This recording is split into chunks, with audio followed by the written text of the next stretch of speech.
Ini ndakarombeswa ndisingazivi. Ndinogara nechikara mumba. Tete ndaita dambudziko pamusoro peupenyu hwangu.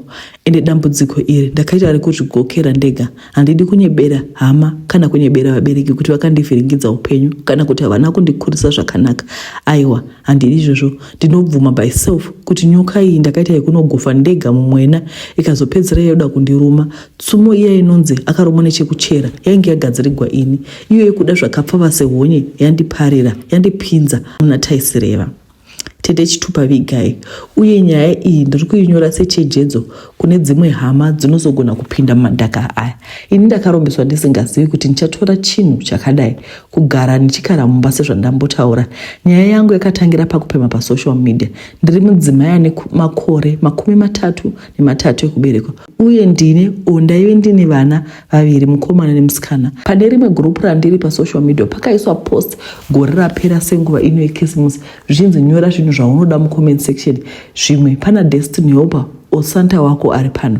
Iniwo nenyaya yangu yekungohakira ndakabva ndanyora kuti ndaizodawo mafuta anonakisa ganda nditewo glow yadai kunetsa mumastreets, girosari revana uye newigi. Asina nhasi ndinogara kuchema kuti ngadai ndakaziva hangu ndisina kumbobvira ndanyora zvinhu zvakadai. Pakapera mazuva anenge 3 ndikabva ndaona message kumessage kuti aivaona post ndaive ndaisa paFacebook, nokudaro aida kundiblessa ne1 or 2 things zvandainge ndakombera. Akanditi aida kuzosiya zvinhu izvi kumba kwangu.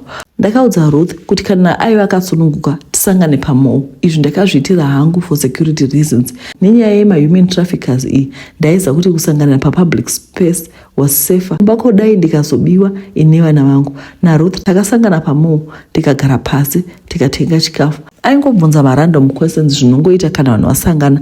Tapedza kudya akanditi ndimuperekedza kumota kwake tinotora pasoro yangu.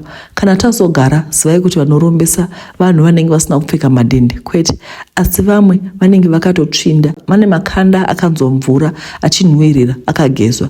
Ruth aive nezimota rake akanditambidza mabhokisi echikafu akanditi aisaza mafuta ndaizora ndobva ndipa 1000 rands. Akanditi kana aisakwana aizondiwedzera. Akazofura compartment akaburisa high quality wig. Akanditi wig iyi yaive yakamukoshera mukati meupenyu hwake, yaidhura. Aiva andipa zvamuchose ndisamudzosa asi ndiibate zvakanaka. Akandikohomedza kuti wig iyi isabatwa nevana vadiki kunyange zvouye. Ndakatenda Ruth nezvaiva andiitira, tikachinjana nhamba dzerunhare achinditi aida kuzopota achitaura neni uye kana paine chandinoda ndisakuvarira mukati asi kuti nditambanuke. Akapinda mumotikari make akanditi ndisakanganwa zvaiva andiudza zvekuti wigi iyi isabatwa nevana vadiki chero zvaita sei. Ndakasvika zvangu kumba, mumba mukatova nemufaro chose. Vana vainge vava nechikafu muka1 room kwedu, zvekuzoti mafuta ekuzora hapana akazombozvitevedzera. Ndakatotora mari yandapiwa naRuth ndikanotengera vana mauniform enext term. Regai nepekudzosera kumashure mbichana. Ini ndainge ndakatorohwa zvakanaka nemunhu wandichati Prince. Tiri kuZimbabwe tainzwanana zvakanaka. Nhama yakatotanga mushure mekunge takrosa Limpopo kuti ndinoshaya kuti Prince akavhundukei.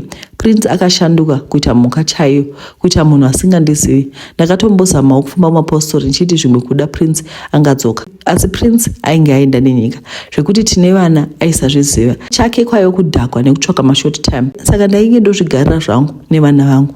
Ndaishanda mumashopu emakula vana vachienda kucreche. Kana paive paweekend vana ndainovasiya kune mukadzi wekumusha wataipinda naye kereke. Kana ndichida kutandara zvangu ndaimboenda hangu pasocial media kunyanya paFacebook, ndipo pandaiona pakandireruka kushandisa. Zvimwe zviri kupinda mazuva ano sana Instagram nana Twitter. Aiwa, ndasanzwisisa kushandiswa kwazvo. Pandakaona post yekukumbira ndakabva ndangoisawo zvandaida mucomment section asi ngadai ndakaziva. Ndakagara ndichichengetedza wigi ndichitoisa muwardrobe pamusoro. Handiti wigi yaiva iri high quality ichidhura 40. Ruth aipota achindifonera achibvunza upenyu hwevana. Aiwa, ndaive ndakunyatsoslaya. Vanhu vachibvunza kuti wigi iyi makaitenga kupi. Ndaedza kufila beautiful kuti ndiniwo here ndakutombowana attention kakadai. Dai Prince aizosangana neni aisvotwa kwete mbichana. Rimwe zuva ndakabva kusvondo mudumbu mangu mainge musiri kuita zvakanaka. Nokudaro ndakasvikokumura wigi ndikaikanda pambedha ini ndichimhanya kuenda kuchimbuzi. Ndakamboita chinguva ndiriko semunhu aichaya. Ndichibva kuchimbuzi ndakawana Maya naTadiwa vachibvutidzana wigi. Asi vana ava vazivi here kuti Ruth aingati wigi iyi isatambisiwa nekuti inodhura uyezve iyo high quality. Ndakatora wigi iya ndokuisa pakakwirira ndokubva ndabika chikafu chedu chamanheru ndokubva tadya. Takavata zvedu usiku ndinzwi Maya ari kuchema achipisa mbiri zvakanyanya. Maya akangozofema kamwe chete ndiye Sarai. Aipopo mafuro ndakaibongomora mhere zvokuti vavakidzani vangu vakatokahadzika kuti ko mwana wataona achitamba anga arwara nguvai. Vekuchechi vakakatyamara nazvo nokuti ndainge ndatoendawo kukereke musi uyu mwana achitotamba zvakanaka kuSunday school. Hama neshamwari dzakaungana dzichichema neni. Aiwa ndakabayiwa nerakagomarara, kubayiwa pakadzika pamwoyo chaipo. Ruth akatouyawo akaisa ruoko pabheriyawo yaMaya nokuti ndaive ndisina funeral policy. Ko pane anozvara kuti agozvarira pasi? Hakuna mubereki anoda kuviga mwana wake. Ruth akauya achindisimbisa. Tapedza kuviga Maya zvakanaka-naka. Ndainzwa kuti mwoyo wangu wakatsemuka. Mazuva maviri apera Tapi vakangoti pane chinhu chamuruma, asi chinhu ichi aisaona kuti chii. Mwana aichema zvaipisa tsitsi, akatanga kuchinja ruvara achiita mutema-tema. Takamumhanyisa kuchipatara ainge arumwa nesomething chiri toxic senge bungumuridzo because masymptoms ake airatidza kudaro. Munoziva hama dzangu, hauchemi. Ainge arumwa pai rini? Tapiwa ainge asingatambi panze kana kuenda kuzvisango. Ende musi wazvakaitika izvi ndainge ndaswera naye nokuti pakashayika Maya vandinoshandira vakandipa mavhiki maviri kuti ndicheme mwana wangu. So ndaive neri rokuti ainge asina kurumwa nebungumuridzo, yainge yamuruma paiko. Njere dzangu dzakatombomira kushanda kuita temporary insanity. Tapiwa wangu akazonoiswa mufiriji yechipatara. Vanhu vakatanga kutaura zvavanoda pamusoro peupenyu hwangu. Yeye ari kudya vana vake kuitira kuti aone zvikombo. Zvokwati dei ndaida kuvadya sokutaura kwavo, handiti ndingadai ndakavadya patakangosiyana baba vavo. Imagine kufirwa nevana tu. Moyo wangu wakatsemuka, ndakashaya simba, ndakaperekwa. Hapana heartbreak inodarika zvakadai. Vana vangu ndaivada nemoyo wangu wese, saka izvenge zvauya seiko. 3 days later tachengeta Tapiwa ndakazodzoka hangu kumba. Mumusi ndakanga ndine simba randisingazivi kuti rakabvepi. Ndakatanga kugwedebudza mumba ndichikanda zvinhu ndichisunda zvinhuku. Kana muine chikara taizosangana tigopedzerana, kusiri kufa ndekupi, chinouya chinoona ini. Ndakagwedebudza imba yese, asi hapana chandakaona. Ndakazongoneta ndikabiwa nehope panze pati tsva.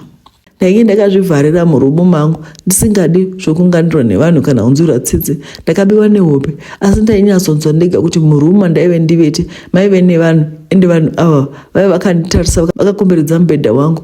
Ruth ndiye aive leader wavo, akapfeka zvitema. Akandiudza kuti ndakakutaurira kuti wigi iri special haifanirwa kubatwa nevana. Ndakapatika ndichiita senge ndanga ndichirota, asi maitikiro azvo anga ari too real kuva chiroto. Ndakakanda maziso kuwigi ndikaona pane rino zimungu. Ndakapindwa nechando ndikapukuta maziso kuti ndaikanganisa kuona murume aive nemwenje wakabaka kuda vamwe wenyu mungati nekuti raiva rima. Paifanira kuva newigi paive pakazara rino zinyuka. Ndakamhanya ndokubuda panze kuti ndinodana varume kuti vauye vaipisire mataya ingadhako. Ndakadzoka mumba nevarume 5, asi pane kuti tione nyoka vakasvikowana pandanga ndaona nyoka paine wigi. Varume avo ndakazama kuvatsanangura zvandainge ndaona, asi varume vakanditi ndiwane counseling nokuti kufirwa kwandainge ndaita nevana kwainge kwava kundikanganisa musoro. Asi ini ndinozviziva kuti ndainge ndisingapengi. Ndinoziva zvandainge ndaona uye yanga isiri coincidence kuti ndibve ndarota Ruth same night. Makuseni ndichisvika ndakaita zvivindi, ndikabisa wigi iya kuita kuina nechitanda ndikaisa mubox ndichida kunoidzorera muridzi. Anga ndipi chikara chiri disguised as a wig. Izvezvi vana vangu vainge vaparara. Ndakasvika kumba kwaRuth, haana kuramba zvandaitaura. Akangonditi ndaive ndatyora mhiko. Heya mawigi aitiwa nemhiko nai zvinhu zvacho. Ruth akandiudza point blank kuti aive akandipa wigi zvekuti aive yava nyoka aitozvinzwa neni. Heya Ruth ainge oshandura mavara. Akandiudza kuti ndive pamba pake aizondidanira mapurisa. Ruth ainge asunga fesi zvino asingasaseki. Zviye zvokuti she was a nice lady aiwa zvainge zvachinja. Akanditi nditakura nebox newigi as I was trespassing on the private property. Aikaga heya ndiko kwazvasvika. Ndakabuda tsoka zita kurema, saka ndiko kurombesa kauku. Ende kurombesa kuti umwe munhu apfume ini ndichingotenderera panzvimbo imwe chete. Ndakabuda ndikanorasa wigi iyi nechimwe chibhini checouncil chaipedyo neni kuda ndaizowanawo pisi. Ndichisvika kumba hana yangu yakarova ndichiona bhokisi riya riri pamubhedha. Izvezvi handina rugare hama dzangu. nyoka iyi yanditerrorize. Zvimwe zvainondiita hazvitauriki paruzhinji. Vana vangu vakafa nekuda kwamai vanopemha pasocial media, vakachiva zvevamwe. Ko zvanga zvaipeiko kurukwa malaini angu kana kurukwa zvetsono chaizvo, asi ndiine peace? Ndakaiteiko ini? Ndangosara ndava chitsanga choga, ndaonda. Still wigi nyoka haina benefit kwandiri nekuti ari kuita mari ndiRuth. Izvi ndizvo zvandakasangana nazvo vadikani.